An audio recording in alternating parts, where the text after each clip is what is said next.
Welcome to the first episode of the Drink KC podcast, where we try the local drinkeries, breweries, wineries, distilleries, and give our experience with them, tell you a little bit about them, a little bit of their history, and hopefully get some new faces to everybody because they're making a lot of good drinks. So, I'm Roxy.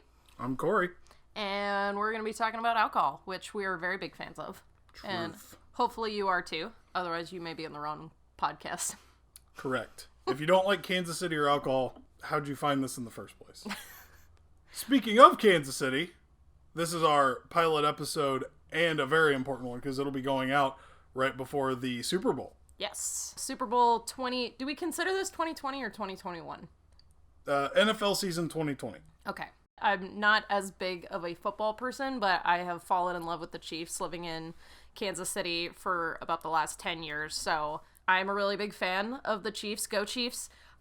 This is a really weird one for me, though, because I am from New England, and while the Buccaneers are Florida, they have Tom Brady, and so this is as close as we will ever have gotten to a Chiefs-Patriots Super Bowl, so my life is somewhat torn. But it's not torn. But go Chiefs. Because go Chiefs. Go Chiefs. So anyway. Yes, Super Bowl 55 is coming up a week from yesterday. In honor of that, we figured we would check out a Chiefs-themed beer. So we got to searching around in one of our favorite local breweries. Crane Brewing is making a beer called WIN, which is an acronym for What's Important Now. And we are going to go a little bit into that and talk about it. So Crane Brewing is out of Raytown, Missouri. Their saying is tradition evolving. So they're kind of interesting. They're focused mostly on farmhouse and sour ales. So where I feel like a lot of craft breweries focus on IPAs, which is great. I love IPAs. It's kind of neat because they have this wide selection of sour ales. Great selection of sours. A little bit of history. They were started by Michael Crane, so hence the name. What's funny is he was not much of a drinker. Didn't really like beer, had a really low tolerance for it, but he got a beer kit to do with his sons. And he just kind of fell in love with the process. He started doing home brewing as his hobby, joined a community of brewers called the KC Beermeisters, started winning a bunch of awards in beer competitions. In joining these beer communities, all these beer nerds were, I'm sure that they had tried all the standard beers a million times. So he started making these really exotic beers like sours and stuff like that, and they thought they were really interesting. So then he was joined by Chris Myers, who had a degree from UMKC for biology with a minor in chemistry. And him and his friends had always considered opening a brewery, but had never really pursued it. And he saw Michael Crane in a newspaper article and wanted to join him. So they joined forces and they decided to open a brewery together. So, Crane Brewing is known for their sours. They make many sours. Most places nowadays they do what's called a quick sour, which is, after they're done, they pasteurize the beer by boiling it out and killing that bacteria. They leave the bacteria alive throughout the process, so even in their kegs and packaging, that bacteria can still affect the flavor. So, according to them, this live bacteria it's good for you. So, I always love hearing that beer is good for you. I feel like it's good for me on a soul level, so to hear that it's good on a health level, too, I'm all about it. I think the jury is still out on whether it is actually good for you, but it's good for you. No, it's good for you. That's exactly. They talk about having the soul of a home brewer still, despite being much larger than a home brewing operation today. Well, and I love that in an interview with Michael Crane, the founder, he was talking about how he doesn't really like beer in the first place. It sounds like that still hasn't changed a lot, but that he just really loves the process.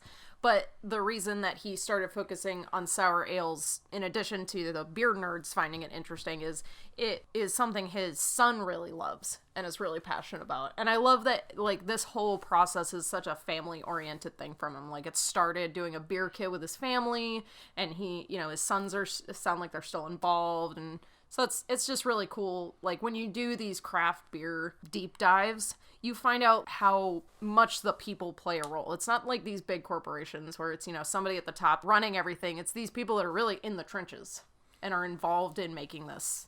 Speaking of his son, that's a good segue into their most notorious, infamous, weirdest, however you want to say it. Fantabulous. Beet Weiss. Beet Weiss. Beet. You heard it right. So their son is a vegetarian, and they had been joking around about making a beet beer. Well, his dad set aside some of a sour that he was brewing and put some beets in it and actually made a beet beer. To which his son said, "Dad, that was a joke." I would have given anything to have been in that room when it's like, wait, you're serious? And just like that, the Beet Weiss was born. For anybody that's unfamiliar, Berliner Weiss, or Berliner Weiss, depending on how German you are, is German-style beer that is sour. So a lot of their beers are something Weiss. They're sours. In an interview with one of their brewers, he was actually talking about the Beet Weiss and literally called it the biggest pain in the ass to make. But the guy was saying is like, who else does this? Like, we have to do this because who else puts beets in beer? Another thing about Crane Brewing that's really cool is that they're really involved with their community. They partner with a lot of local nonprofits and local businesses. Yeah, and I think that's the cool thing about craft breweries is it's not as cutthroat as a lot of other businesses seem to be. Craft brewery has this community, but I feel like Crane Brewing takes it that extra step, and they're really reaching out to more than just the beer community. They're finding local Kansas City charities. We're really big fans of Thunder Gong. That's a brew of theirs. They're part of this whole event that gets put on every year called Thunder Gong. So they're the theme beer for this event. And it's something that gets put on every year in Kansas City. They even did it virtually during COVID. But it's, all the big Kansas City stars come and do it. I know Jason Sudeikis was here. So this whole concert benefits Steps of Faith Foundation, which is helping amputees that are uninsured to get access to prosthetics. So that's pretty cool. That is cool. The reason we're here today is that Win is partnered with 15 in the Mahomies, who are helping other local kids-centric charities and organizations like Boys and Girls Club, Make-A-Wish Foundation, Children's Mercy, and local public schools and food banks. And it's founded by Patrick Mahomes, who we all love. Also true. So 25% of all proceeds of this beer go to 15 in the Mahomies. They made 5,000 cans of it. Yeah, I believe they released it 2 or 3 days ago. And they're predicting to be sold out within the next week. It's pretty awesome when drinking beer is for a good cause, because usually me drinking beer is only for my own good causes. Yeah. It's a beer. It's a beer that's not selfish. It's a beer that cares. Without further ado, I think we try the beer. Yeah, let's do it. So this is a dry hopped pale ale with tasting notes of bright light. They said it's crushable. Citrus. Something you'd want to drink during a football game. Which I think is funny. We bought this now. I don't think that this 6-pack is going to last until the Super Bowl. Yeah, it's not making There's no way. To the Super Bowl. No. So let's have a drink. We are pre-gaming the Super Bowl, if you will. It's really smooth, really bright. Short finish, little dry finish. Yeah, it's citrusy without being like the tang of citrus that I feel like you get from reminiscent of Lysol to me. Not a huge fan of like citrusy beers. But this is great because it's like kind of the taste of it without that super astringent feeling that you get from some citrusy beers. Yeah, it's a very mellow citrusy flavor. It's very hazy looking, as you can obviously see since this is a podcast. I'm holding it closer to the microphone so that you can see it, hear it better. Is that helping? It's totally helping. Totally helping. We're problems, in case any of you didn't know. And now that you have seen/heard how good this beer is, you should go check them out. They're in Raytown. So if you're going to visit Crane Brewing, here's the funny thing about Crane Brewing. They're awesome. It's a really cool little tap room. They've got origami stuff everywhere. There's like this huge thing of origami cranes hanging. They've got like an origami wreath. It's a super cool little tap room. But the funny thing about craft brewing in general is I feel like these places always have like so little money to start with is craft breweries will have the weirdest locations. And this place is the perfect example of that. It's the perfect weird location. Yes. So it's right off of Raytown Road, and you're going to feel like you're driving into a construction zone or gravel road, and you are to a certain extent.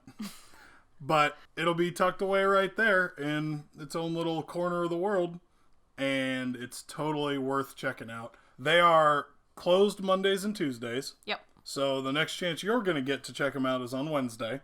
And you should try and grab a 6-pack of some Win to help the Chiefs win this Sunday. Go Chiefs. If you're not too hungover, tune in next Monday when we'll be talking about Restless Spirits Distillery from North Kansas City.